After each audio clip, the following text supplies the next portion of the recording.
Hello and welcome. In this video, I'm going to be talking about how to stop blocking your emotions so that you can express the love of music that you have in your heart freely and easily with technical improvement and just a lot of joy that you can share with other people. So it's a common problem that musicians have. Musicians of all skill levels, by the way. I work with beginning amateurs as much as elite professionals that are at the top of their game. There's always more that you can learn, and there's always less that you can do. And what I mean by that is there's always a way that you can get out of your own way a little bit more so that you can allow the deep feeling and passion of the music to come through your performance.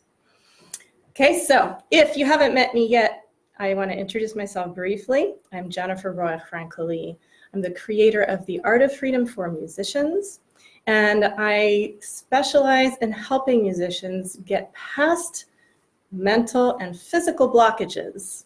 And I'm talking about beliefs, thoughts, self-criticism, judgment, performance anxiety, all that stuff I put into the mental box, but there's nothing that's really just mental or just physical. I also help people get out of pain and undo excess muscular tension in the body. The mind and the body are not separate. If you have an issue in one area, it's likely causing an issue in another area because they're really intertwined. I mean, it's hard to enjoy yourself when you're in pain, for instance. Okay, so I do want to say hello to people coming on and welcome you to comment and ask me any questions as we go along. I love for these talks to be interactive. If you don't know, I'm here every Thursday as much as I'm able to do at 2 p.m. Eastern. Actually won't be able to be here at 2 p.m. next week probably, but I will notify you in the on my Facebook page if that changes. But usually Thursdays at 2 p.m. is when I'm here for a talk on a topic, specific topic. And I also have a show on Mondays, usually at 3 p.m., but that's been changing a lot lately because of conflicts. Again, I post changes to my schedule on my page, but Mondays are usually a Q&A session. Okay, so hello, I'm seeing that Elizabeth and James are here. Hey, from Liverpool, welcome. And Elizabeth says, hello from Central New York. Having strange problems with internet. Oh, sorry about that. I hope that you enjoy watching the replay later. But I used to live in upstate New York, in Ithaca and in Rochester. And I have an aunt in New York City. So, and my son, my older son, was born in Rochester. So I have a love for New York State. So glad you're here. James says we have a Viennese concert here tonight with Julian Racklin. Oh, enjoy. That's going to be lovely. Really enjoy that. Okay, so what I want to share is actually very near and dear to my heart. I've been a musician since I was 4, but I wanted a violin, I'm told, when I was 2. And my parents are musicians. I grew up in a very musical family. And basically, I only thought about music for most of my childhood and teenage years. And long story short, I kind of left music and then came back. Although I never completely left it, I was always performing. But my passion kind of waned for a couple decades there. And now it's completely back full force because I've learned how to embody my emotions in a way that I can direct then. I can direct the energy of the emotions, of the music, and of my own emotions through the music that I'm playing. And that's very healing for me and the audience. And it makes, I think, for the best possible artistry in every way. So there are specific ways to do this. Okay, we block our emotions not just by our thinking or our fear, let's say. We block a lot of our emotions due to a fear of expressing them. What might happen if people were to know that I'm feeling such intense, deep emotions, we think. And especially when you're on stage, it's not really a natural thing for a person to get up on stage in front of however many people and expose themselves with vulnerability and authenticity to really feel emotions deeply. It's hard enough to do off stage for most of us, but then put yourself in front of that in an environment of performance, and it really requires a lot of a performer to be able to, first of all, dare to feel the depths of the emotions that can be stimulated by a piece of music that's intense, and then to actually express that freely. It's not for the faint of heart. It's not necessarily easy to do. However, it is easy once you know how. But the hard part is to dare to do it, to face that fear of self-exposure in front of people and just do it anyway. Okay, that's why artistry is so highly prized in normal societies. I say that because in our culture, very often artistry is not valued at the highest levels. And a lot of professions like education, artistry, music, visual, creative arts, they're not as valued as they should be, in my opinion. I won't even go more into that. I think you know what I'm talking about most likely, right? But anyway, what I want to share with you today is that there are practical steps and things you can do to help yourself stop blocking the emotions. But just remember, you're blocking them ultimately because of a fear of self-exposure. And that comes down to fear of being judged by other people. We're worried about what people are going to think about us if we display our true colors, light and dark and everything, all the shades in between. The thing is, when you want to make real great art, you've got to step into the infinitude of being human. And what I mean by that is that we have the capacity inside of us, each of us, I believe, the capacity to experience a huge range of emotions and colors and textures. And those emotions can shift and change so quickly. And if you want to be able to follow that energetic shift and change of the emotions that's happening in the music, you have to be able to allow that to happen in your body and in your heart, in your mind, in your emotions, in your whole self. The only way to be able to shift like that and go with the flow of the music is to get out of the way. What do I mean by get out of the way? I mean, don't abandon your personality, but minimize it, so to speak. It means get that ego out of the way and let the music go through you. That's easier said than done, but it is something that you can work on and learn because there are specific tools that allow you to do that. This is what I teach, by the way, how to do this. The other thing I want to say is that muscular tension is connected to, it comes from how you think, right? How you think, how you feel in your body, it's intimately connected, but the origin of muscular tension is in the mind.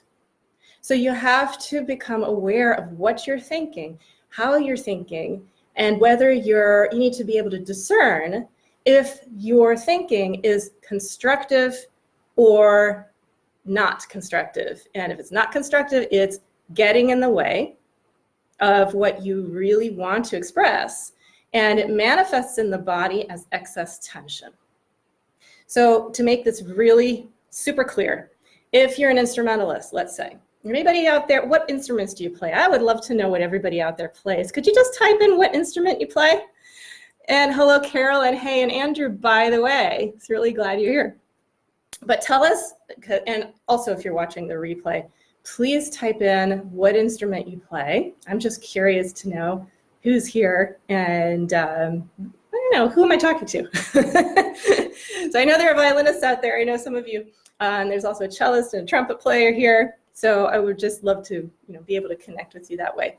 But let's say you're an instrumentalist and you want to play a really fast, difficult, challenging technical passage that has an exciting, enthusiastic emotion, and you want to get that across. That's a tall order to be able to execute that technique with skill, precision, really ultra fast, responsive fingers. Okay, so your body has to be able to respond instantly to the thoughts, right? So you're thinking the notes up here first. The idea always starts up here, but then you need to be able to, your system has to be able to allow that idea to travel like lightning fast through the nervous system to stimulate the appropriate muscles to accomplish that technical feat in real time, super fast, right? And be able to respond emotionally to the subtle shifts that are occurring in every moment. And those are different every time. Every time you play a piece is completely different from the last time. Maybe the same notes, same general idea, but when you're making art, it's never the same thing twice. Even if you're not making art, it really is never the same way twice. It may seem like the same thing twice, and we may try to make it the same thing twice, but it's impossible, really. So you've got to let go and surrender this idea that you're in control, and that's scary. But that's the only way to get your thinking out of the way, so that, what I mean by that is any thought that's not present, like, oh my God, this passage is really hard and it's coming up, what am I going to do? Then your body gets tight, right? If you're projecting into the future, or if you're worried about that note you missed 2 seconds ago, you're off in the past. Past future thinking does not work. You need to be present with the notes you're playing in a way that is just allowing it to come through you without excess muscular tension, so that your body can respond instantly to the demands you're putting on it, okay? And the emotions come through when you're able to feel them. And you're not going to be able to feel them if you're blocking those feelings with excess muscular tension. You just can't. You feel things more deeply the more ease and openness and freedom there is in your mind-body self. Okay, so it's a tall, like I said, it's a tall order to be able to make great music, to make great art. But the keys are very simple, and there are very simple steps that you can follow to learn how to do this. Beginning with self-observation. You need to get really good at getting to know yourself and your habits and how you react to certain things. Like I just gave the example of a difficult passage coming up. When you see that difficult passage coming up, what goes on in your mind? And if you have a fearful, anxious thought, how does that translate into your body? These are the things you want to get curious about. Because if you start getting curious about it and you're aware of it more and more, that's where you have the opportunity to undo what's getting in your way. So does this make sense? I would love to get your feedback here. I'd love to know what you think. Just give me a Y or a yes if this is making sense, or an N or no if you think I'm off the wall. But I would love to get your feedback here and any comments that you have. So I'm going to hop over to the comments here and see what people are writing. By the way, I'm so glad you're all here. Hay says, thanks for everything and being so authentic and helpful. You are so welcome. You know, when I do these videos, it is a performance for me too. And it's different from playing the violin, but it's spontaneous, it's live. I don't really prepare. Occasionally I prepare a little bit, but like today, this is off the cuff because I live this stuff. I know it. I teach it every day. So I didn't prepare this. But it is a performance. And so I feel like I need to practice what I preach and do whatever I can to get my negative worries out of the way. Like, you know, coming online here in front of the world, it was hard at first. I thought, oh my God, I don't even know who's going to watch. This could be anybody, anywhere in the world. What are they going to think, right? So I had to get over that. Easier said than done, but I have the tools and I practiced them and I applied them. So I'm much more daring now than I was when I started doing these videos a couple years ago. So I do really appreciate that you appreciate that. Thank you, Hey. Yes, Hay plays mostly trumpet, and Elizabeth plays sings voice, flute, piano, and enough guitar and organ to make it work when needed. Elizabeth, you play a lot of instruments. I didn't realize. That is wonderful. I really admire people who play more than one instrument. I mean, I play modern violin and Baroque violin, but that's it. So I always love when there are more people playing. I mean, people play more instruments. It's amazing to me. Okay, so if you're watching the replay, again, feel free to comment and ask any questions. And if you're not a member of my Facebook group, please join. You should be if you're interested in these topics, anything related to how you think, how you move, how you make music. Performance anxiety is a big thing that I help my students with. Pain. If there's anybody out there in physical pain or, trying to get over an injury, there's nothing like learning these skills to help your healing process happen quicker. So what I teach, I call the art of freedom. It's a 5-pronged approach to helping musicians live their lives more fully and enjoyably and to make really, really great art. The 5 prongs. You've got to know what your purpose is. I go deeply into the why of being a musician. Then there's mind, body, spirit. You have to take all of those things into account if you want to make great art.